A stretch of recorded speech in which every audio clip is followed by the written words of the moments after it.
You aren't exactly what we Southerners would call a sociable person, are you? I mind my own business. Precise. Except when you go looking for trouble. I don't go looking for trouble. But I ain't the one to run away from it. How long have you had a grievance against Mr. Talley? We had a run-in a few days before he jumped me. Oh, run-in, eh? And what was this run-in about? Well, come on, tell the jury. What did you hate him for? I ain't a saying. Then you didn't have any reason for knifing. I didn't say that. Well, make up your mind. Why did you hate him? I ain't a saying. Your Honor. Anything further? That's all, Your Honor. The defense rests.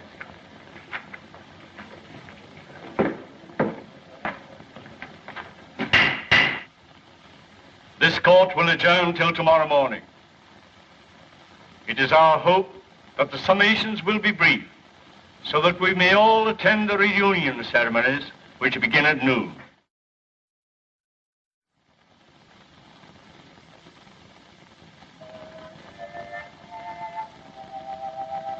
Well, Ashley. Hey, this is a pleasure.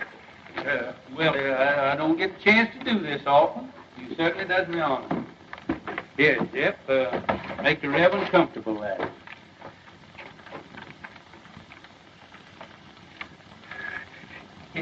It looks like you kind of caught me red-handed there. Could I, kind of inveigle? Been a long, tiresome day, and it's mostly mint. No, thank you, William. I appreciate your sympathy. You know, I kind of thought that that you'd be working on your Memorial Day address for tomorrow. Now, that'll take care of itself. What I'm worried about is this poor devil of a Gillis. You know Gillis? My trade takes me into queer quarters sometimes. Well, I feel just as sorry for that fella Gillis as you do, but I'm plumb out of it.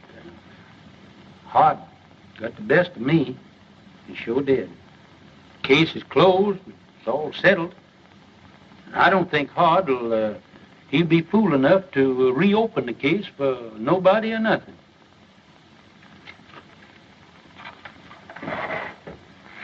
William, I have a duty to perform. A Christian's duty. I'm going to violate the sacred confidence of another. I'm going to break a pledge of secrecy because it's the only course that I see that lies before me. I'm listening, Ashby. 25 years ago, the judge is showing hard misery. Reckon folks ain't been acting just right. Maybe his stomach's been complaining and he needs a toddy this night. Yes, Lord. Yes, Lord. 'Cause tomorrow he's got to be like Mr. Samson, saving Daniel from the lion's den. Saving Daniel from the lion's den. Yes, Lord. Yes, Lord. The judge could do with a toddy right now. Yes, Judge. Yes, they'll see soon as you catch me some men. Oh, Jeff. Jeff. Come on, hurry up here. Come on here when I holler at you. Where you been? Well, I was... Hey, listen, you want to earn that old coonskin coat of mine? I can have that coon coat, Judge. Thank you. Yeah, wait a minute. Come back here. You can if you do everything I tell you to. Do you know a gentleman by the name of Mr. Hart Maydew? Yes, that mean man, that coat house. Yeah. Well, now you see that he gets that, but don't you let him know how he got there. That's see? all I got to see. Yeah. Thank you. Say, wait a minute. Can you play Dixie on that thing there? With that coon coat, yes, I played Dixie with Marching Through Georgia. Oh, way ahead. Marching Through Georgia. Yeah. I got you out of one lynching. Yes, but for that coon coat, I know what I was going to get you playing Marching Through Georgia, I'll join the lynchers.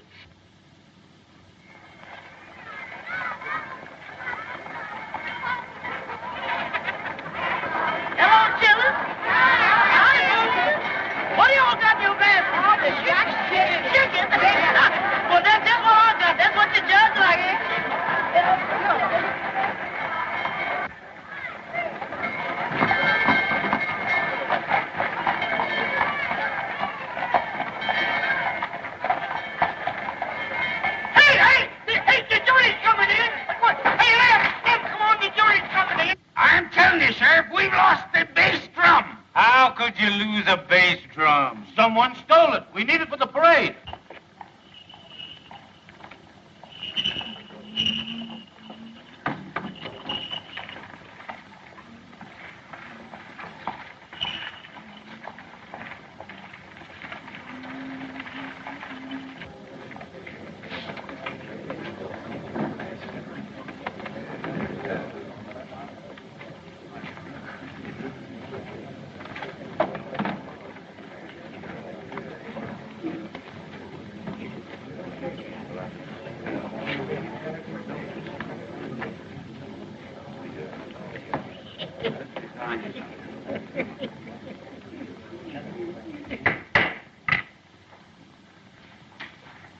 You may begin your summation, Mr. Prosecutor.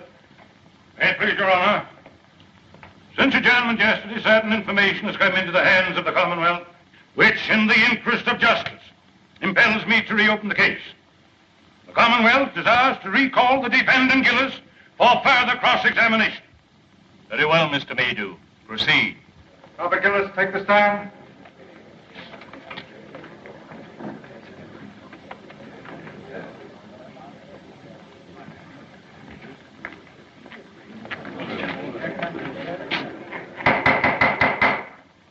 Your Honor, as I recollect our procedure, for the time being, I'm an ordinary member of the bar. In good standing? Not ordinary, sir, but absolutely in good standing. Thank you, sir. Thank you kindly. Then I have the honor of announcing myself as Associate Counsel for the defense. Seeing as the case has been reopened,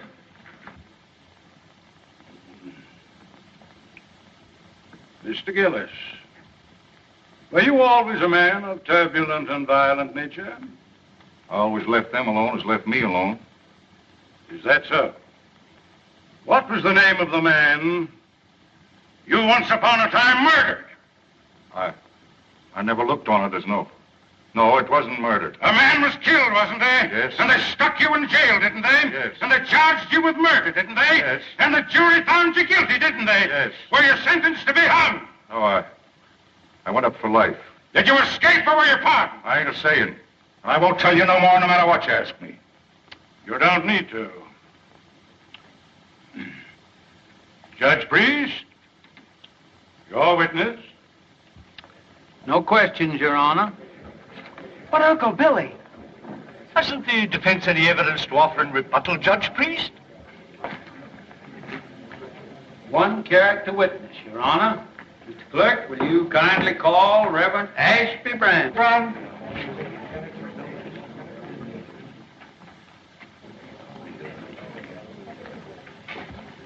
You solemnly swear to tell the truth, the whole truth, and nothing but the truth in the case now pending in this court? I do.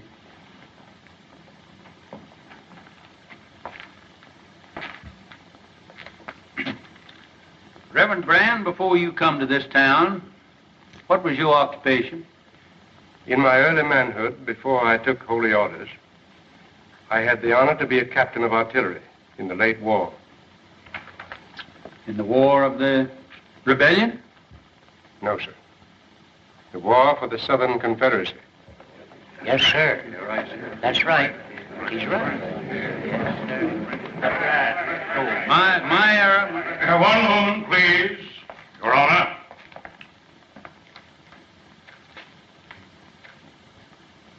I yield to no man in love and everlasting devotion to that sacred lost cause for which my people fought and bled. But though I cherish all those dear and everlasting memories, which even the bare mention of that great conflict must awaken in every true Kentuckian's bosom, I fail to see any possible connection between this reverend gentleman's military record and the guilt of this man Gillis.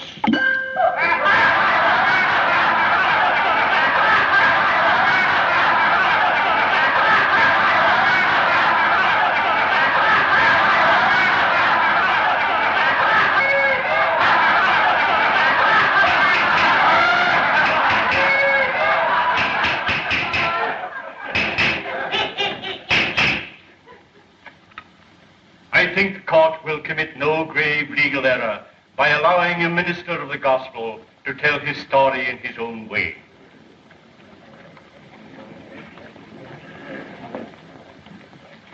Meander along, Reverend Brand. As many of you know, I am a Virginian. On the day my state seceded from the Union, I enlisted. I was a private in Penn's Virginia Battery. By the latter end of the 3rd year, I was in command of that battery. All the officers ranking me had been killed or disabled. We lost heavily at Chancellorsville. And at Fredericksburg, we were almost wiped out. We kept our field pieces. We kept our pieces until the end. But we had not sufficient men to man those guns, nor anywhere to turn for more men. There were no more men left to come in. The Confederacy in '64 was robbing both the cradle and the grave for cannon fodder. Well, sir, I got temporary leave and went to Richmond to see our war governor. I said to him, "Sir, I've come to you to ask for men to serve my guns." He laughed and said, "Tell me where they're to be found." I said, "Among the chain gangs from the state penitentiary." He said, "You've come too late, young man.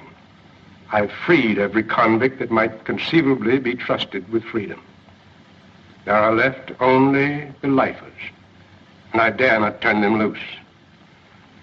They are working under guard, building defenses for you to fight behind." He opposed me, but I argued with him. And finally, I won.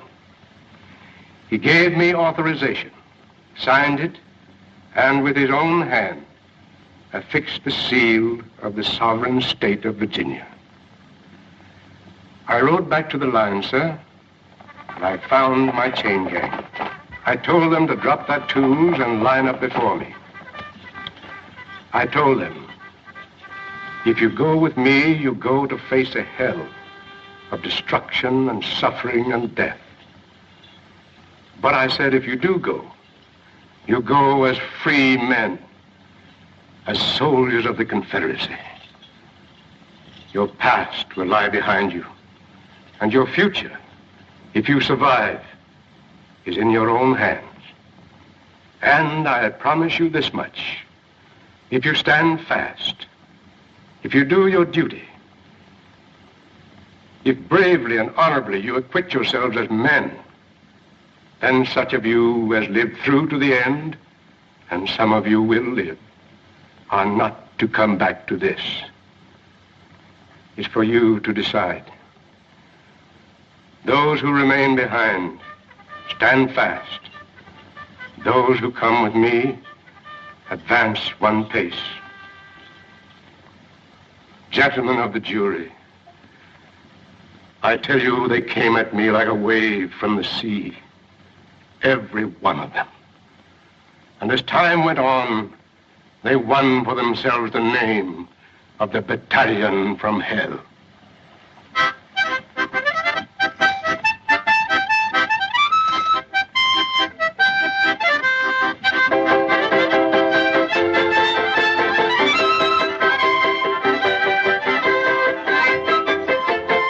Those men, those felons, with the scars of their shekels still on their legs, they fought for the South like men, none better.